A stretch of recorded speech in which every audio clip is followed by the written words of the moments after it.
Hĩndĩ ya gĩthurano kĩnene gĩa tarĩki 9, ithurano cia ũngabana kaunti-inĩ cia Mombasa na Kakamega itiathaganirio nĩ ũndũ wa maratathi ma wĩikia wa kura kwaga gũtwarana na marĩtwa ma ahũranĩri. Na gũkĩrĩ ũguo, commission ya ABC rĩu ningĩ nĩ ĩtĩrĩtie ithurano icio iria irarĩ itabanio mũthenya wa kerĩ kiumia gĩũkĩte. Ikinya rĩa ABC nĩ rĩtumũrĩte marũrũ kuma kũrĩ ahũranĩri amwe ta Abdul Swamad Nasir ũrĩa ũrahĩtaitanĩra gĩturwa kĩa gavana wa Mombasa na tigiti wa kĩama kĩa ODM. Do we have any natural calamity that has happened in Mombasa? Do we have any breach that has actually gone to show that there's been a malpractice? The law is actually very, very clear as well. Sheria iko wazi.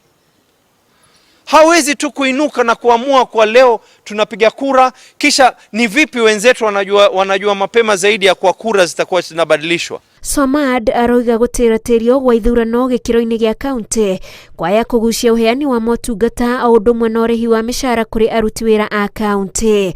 The people of Mombasa deserve representation. Ni haki yao kuweza kupata. My friend, you know what's going to happen now? We're going to have limited services at the county government. Serikali ya county itakuwa sasa hivi haiwezi kuhudumikia watu. Wale wafanyakazi watalipwa mishahara kivipi?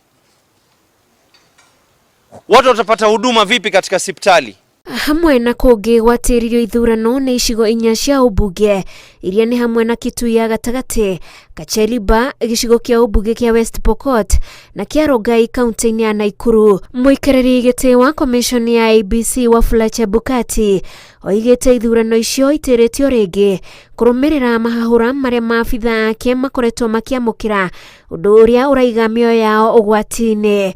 Ile ya kwanza mbeleni wenzetu walikuwa katika mstari wa mbele ya kuwa tunajua kura itabadilishwa baada ya wiki 2 kabla hata OCO hajatoa amri hiyo. Hii nyingine wanainuka na kuanza kuamua tu, no consultation, nothing. Nyinyi mnawachukulia vipi watu wa Mombasa na watu wa Kakamega?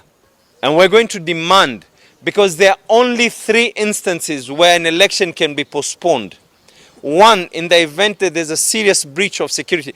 Let me ask you, have we had any incidences of violence in Mombasa? Nothing. None of those people, none of those staff members have even said that their lives are being threatened or anything at all.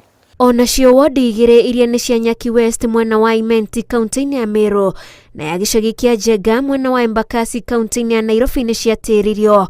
Ngĩribotera Inooro TV, Njĩtagwo Wanjikũ wa Kĩmani.